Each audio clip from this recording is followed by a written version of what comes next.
Welcome dear friends, ये अपनी class 12th का लेसन इंडिगो है लुईस फिशर के द्वारा। तो इसके जो कठिन शब्द हैं वो और क्वेश्चन आंसर हैं वो अपन देखते हैं। तो अपन सबसे पहले कठिन शब्द देखते हैं। पीजेंट, पीजेंट यानी किसान होता है, ह्यूमन भी कहते हैं इसको या फार्मर भी कहते हैं। एमिशिएटेड, एमिशिएटेड कमज़ोर व्यक्ति को कहते हैं, दुबले पतले को। तो एमिशिएटेड कह दो या फीबल कह दो या थिन एंड वीक या कमज़ोर, ये एक ही इसके अर्थ हैं। टेनेसिटी, टेनेसिटी यानी दृढ़ इच्छा शक्ति या फर्मनेस, फर्मनेस भी कहते हैं इसको, या परजुरेंस भी बोलते हैं या दृढ़ता भी बोलते हैं। हंचेज, हंचेज यानी थाई यानी जांग की जो हड्डी है, जांग के बल या कोयले के बल इसका अर्थ आ जाएगा। बोर्डेड, बोर्डेड यानी सवार होना। पेस्टर्ड, पेस्टर्ड यानी परेशान करना, हर्ट करना, सताना या परेशान करना। LEST, लिस्ट यानी ऐसा न हो। इम्पार्टिंग, इम्पार्टिंग यानी देना, इम्पार्टिंग यानी देना। गिव ग्रांट या प्रदान करना हो जाता है। आगे देखो, हार्बर बंदरगाह है या ठिकाना। हार्बर का क्या मतलब होता है? बंदरगाह है या ठिकाना। एडवेंट, एडवेंट यानी अराइवल या आवागमन, आगमन। एडवेंट यानी अराइवल या आगमन। अगला है मिशन यानी उद्देश्य हो जाता है। कन्वीनियंस यानी वाहन या संप्रेषण बोलते हैं। चीडेड, चीडेड यानी रिब्यूक यानी फटकार लगाना या डांटना। एरेबल यानी टिल एबल यानी कल्टिवेबल या कृषि योग्य होता है। कंपनसेशन यानी मुआवजा। इरक्सम यानी चिड़चिड़ेपन वाला। प्रोसीडेड यानी रवाना करना। बुली यानी धमकाना। फोर्थविथ यानी तुरंत। इन्फ्लुएंशियल यानी इम्प्रेसिव या प्रभावशाली। पेडागोजी शिक्षा शास्त्र को बोलते हैं। परपीट्रेट, परपीट्रेट यानी करना या पाप या दोष करना होता है। एक्सटोर्शन यानी ज़बरदस्ती वसूली होता है। रिप्रेशन यानी रोक या दमन। समन यानी किसी व्यक्ति का किसी स्थान पर पहुंचने का आदेश। वायसराय यानी सूबेदारी या राज प्रतिनिधि। हिदर टू यानी अब तक। बफाल्ड यानी चकरा जाना। डेजल यानी विस्मित होना। प्रोसिक्यूटर यानी पत्रकार या वकील। प्लीडिंग्स यानी अदालती बहस या सानुरोध याचना। रेंडर यानी गिव या देना। रिकन्वेंड यानी स्टार्ट आफ्टर ए ब्रेक, फिर से इकट्ठा होना। आउट, ओवरटुक यानी पीछे छोड़ दिया। कैरीज यानी चार पहिए की घोड़ा गाड़ी। कन्फर्ड यानी प्रदत्त या विचार विमर्श करना। सेंटेंस्ड यानी सजा सुनाई या दंडादेश। विड्रा यानी वापस लेना।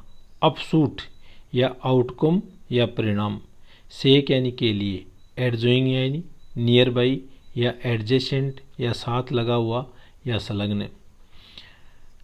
डिसर्शन यानी डिपार्चर या परित्याग या पलायन। ड्रॉप्ड यानी गिरा दिया। फार फ्लंग यानी व्यापक। और ट्रिवेंसेज यानी कंप्लेंट्स या शिकायतें। ट्रिवेंसेज नहीं है, ये ग्रीवेंसेज है। क्या है ये? ग्रीवेंसेज यानी कंप्लेंट या शिकायतें। डिपोजिशन, डिपोजिशन यानी साक्ष्य या बयान। थ्रॉब्ड यानी कंपित होना।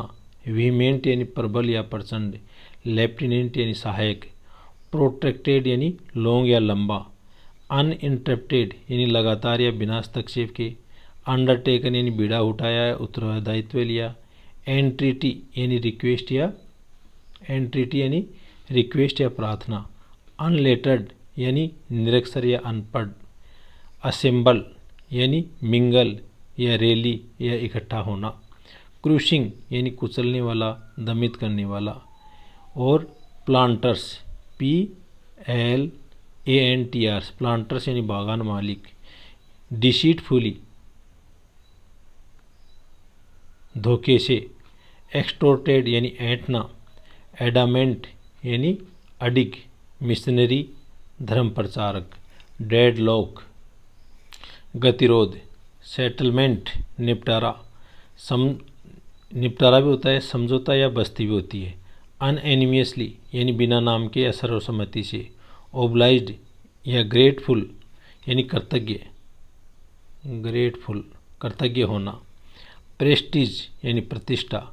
डिफेंडर्स रक्षा करने वाला,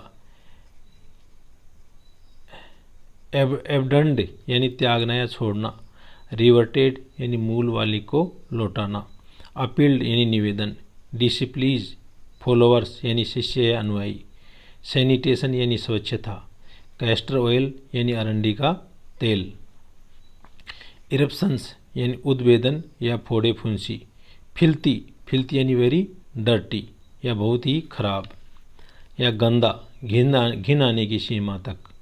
फिर डिफाइंस यानी अवज्ञा या चुनौती देना, एलिवेट यानी रिड्यूस, लोअर सल्कन या कम करना होता है एलिवेट का, टिपिकल यानी ठेठ नमूने का, इंटरविंड यानी गुथा हुआ होना, लॉयल्टी या निष्ठा या वफादारी, एब्स्ट्रैक्शंस यानी कपोल कल्पना, माउल्ड यानी ढालना या सांचे में ढालना, वीमेंटली यानी जोरदार ढंग से, प्रोप यानी सहारा, और सेल्फ रिलायंस यानी आत्मनिर्भरता। तो ये अपने इसके कठिन शब्द हैं, वो आ गई।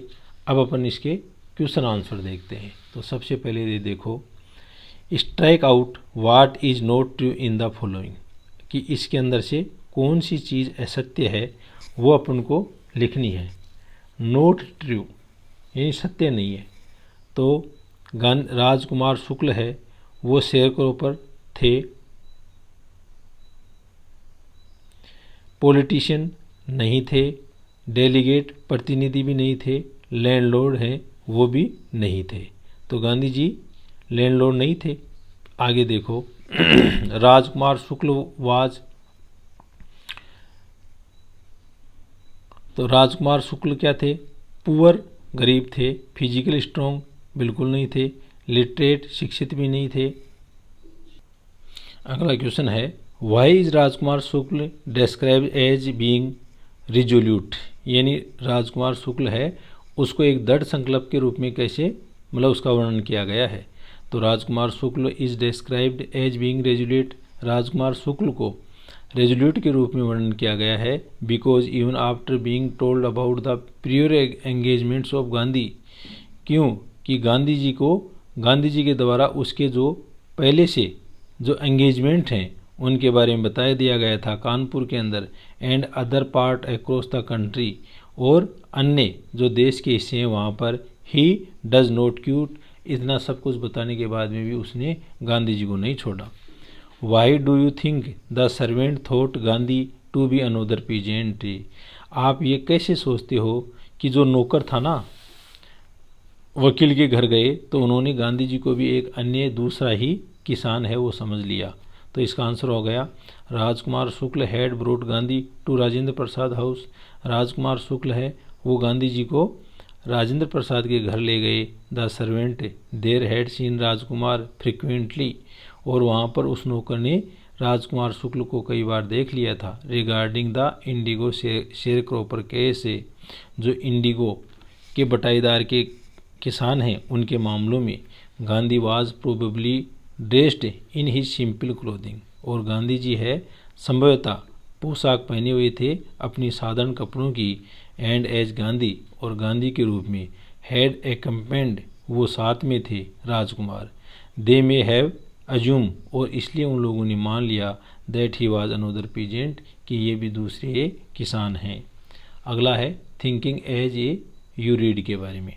List the places that Gandhi visit between his first meeting with Shukla and his arrival at Champaran. तो जो शुक्ल के साथ में पहली मीटिंग थी और चंपारण पहुँचे उससे पहले गांधी जी ने कहाँ कहाँ यात्रा की। तो after his first meeting with Shukla, Rajkumar Shukla के साथ में जो अपनी पहली मीटिंग है उसके बाद में गांधी विजिटेड कानपुर, गांधी जी ने कानपुर का दौरा किया। हिज आश्रम नियर अहमदाबाद, वो अपने आश्रम अहमदाबाद आए, कलकत्ता गए, पटना गए, मुजफ्फरपुर गए, बिफोर ही रीच चंपारण, चंपारण पहुंचने से पहले। नेक्स्ट क्वेश्चन देखो आप दूसरा, what did the peasant pay the British landlords as rent, जो पीजेंट या किसान हैं वो ब्रिटिश जमींदारों को किराए के रूप में क्या भुगतान करते थे। What did the British now want interest instead and why, और अब ये ब्रिटिश जो जागीरदार हैं वो इसकी जगह क्या चाहते थे और इसका क्या कारण था। What would be the impact of synthetic Indigo on the prices of natural Indigo.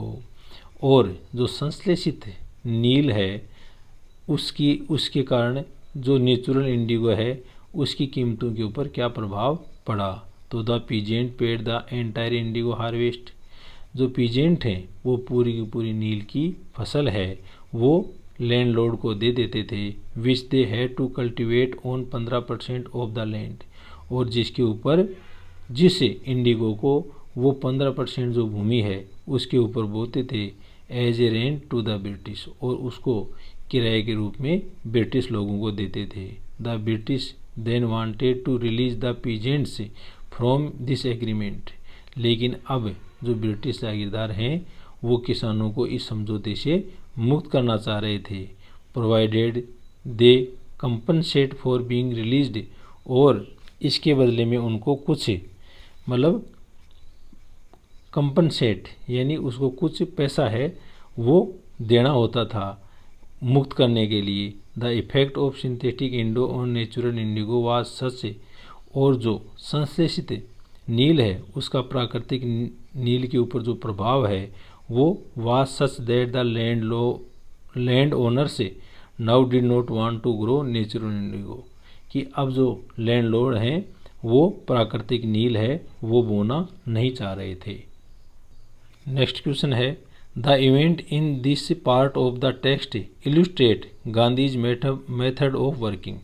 इस पार्ट के अंदर ये बताया गया है कि गांधी जी का काम करने का तरीका। Can you identified some instance of this method. क्या आप ऐसे ही कुछ और तरीके हैं वो उसके उदाहरण हैं वो दे सकते हो, पहचान सकते हो क्या। And link them to his ideas. और इनको अपने विचारों से आप जोड़ो। Of satyagraha and non violence. Satyagraha से और अहिंसा से। तो he was ready to court arrest for breaking such laws. और ही वॉज रेडी वह तैयार था टू कोर्ट अरेस्ट कोर्ट के द्वारा अरेस्ट गिरफ्तार करने के ऊपर for breaking such laws and going to jail. कुछ जो नियम हैं वो तोड़ने के कारण और वो जेल जा रहे थे। The famous Dandi march to break the salt law. और जो प्रसिद्ध डांडी मार्च था या डांडी यात्रा थी उसने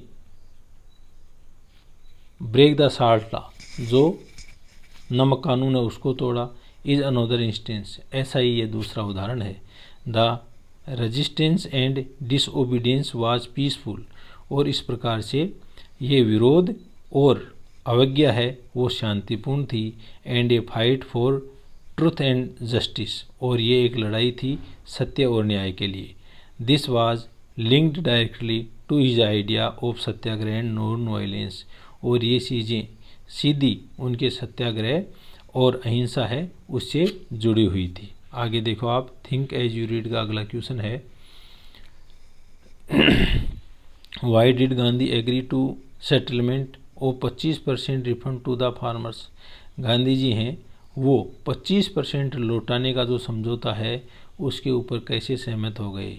ही wanted the poor farmers to realise that they too had rights and that they need not really live in fear of the British landlords. तो गांधी जी हैं वो चाहते थे कि जो किसान हैं उनको मुक्ति मिले कि वो भी जाने कि उनके कुछ अधिकार हैं और and they need not really live in fear. और उनको वास्तव के अंदर भय के अंदर नहीं जीना चाहिए ब्रिटिश लैंडलॉर्ड्स के। देयरफॉर इसलिए although he had initially quoted a 50% refund. हालांकि उन्होंने 50% वापसी है उसके लिए कहा। He later agreed to a settlement of 25% refund. लेकिन बाद में वो 25% रिफंड या वापसी है उसके समझौते पर तैयार हो गए टू द फार्मर किसानों के लिए। अगला क्वेश्चन है अपना how did the episode change the plight of the peasants. ये जो घटना है इसने किस तरह से जो किसानों की दयनीय दशा है उसको परिवर्तित किया। तो this episode brought an end to the 15% agreement of share cropping. यह जो घटना है ये जो किसानों का 15% का जो एग्रीमेंट था ना उसका अंत कर दिया, उस समझौते का अंत कर दिया गया। हाउएवर तथापि the most radical change that the episode brought, जो मुख्य परिवर्तन है ये घटना लेकर के आई, about was in their social and cultural standard, उनका जो सामाजिक और सांस्कृतिक जो स्तर है उसके अंदर ये परिवर्तन आया। Gandhi opened schools in 6 village, और गांधी जी हैं वो 6 गाँवों के अंदर जो विद्यालय है वो खोल दिए। अगला क्वेश्चन है वाई, अंडरस्टैंडिंग द टेक्स्ट का है। Why do you think Gandhi considered the Champaran episode to be a turning point in his life, Gandhi ji है वो कैसे इस चीज़ को लेते हैं कि जो चंपारण की घटना है वो एक बदलाव का बिंदु था। तो Gandhi ji considered the Champaran episode to be a turning point in his life, Gandhi ji हैं वो चंपारण की घटना को अपने जीवन के अंदर एक परिवर्तन के रूप में देखते हैं। बिकॉज, क्योंकि ही रियलाइज्ड, उन्होंने महसूस किया दैट सिविल डिसओबीडियंस, की जो सविनय सामान्य जो नागरिक सविनय अवज्ञा है, which had trumped for the first time, इसकी सबसे पहली बार विजय हुई थी। Could go a long way in the freedom struggle, और इस प्रकार से वो एक लंबे जो फ्रीडम स्वतंत्रता का जो संघर्ष है उसके अंदर गए। मोर ओवर, इसके अलावा he had succeeded in making the peasants, वो सफल हो गए उन किसानों को बनाने के अंदर अवेयर, जागरूक, ऑफ देयर राइट्स, अपने अधिकारों के प्रति, एंड बिकमिंग कॉन्फिडेंट, और उनको कॉन्फिडेंट यानी आत्मविश्वासी बना दिया। नेक्स्ट क्वेश्चन है how did Gandhi able to influence lawyers give instance, Gandhi ji हैं वो वकीलों को प्रभावित करने में कैसे सफल हुए और इसका एक उदाहरण दियो। Gandhi ji influence the lawyers, Gandhi ji हैं उन लायर्स है उनको प्रभावित किया by example of self service, अपनी स्वयं की सेवा का उदाहरण दे करके। He was prepare to go to jail for the sake of the poor peasants, वो गरीब जो किसान हैं उनके लिए जेल में जाने के लिए तैयार हो गए। Who were quite strangers to him, और उनके लिए वो बिल्कुल ही अजनबी थे। The lawyers were deeply impressed, और इसके ऊपर जो लायर्स हैं या वकील हैं वो बहुत ज़्यादा प्रभावित हुए। They too became ready to go to jail, और वो बिल्कुल तैयार हो गए जेल जाने के लिए। अगला क्वेश्चन है what was the attitude of the average Indian in smaller localities, what was the attitude यानी क्या दृष्टिकोण है of the average Indian in smaller localities, जो औसत भारतीय हैं छोटे छोटे क्षेत्रों के अंदर, towards advocates of home rule, और जो लोग होम रूल है उसकी वकालत करते थे।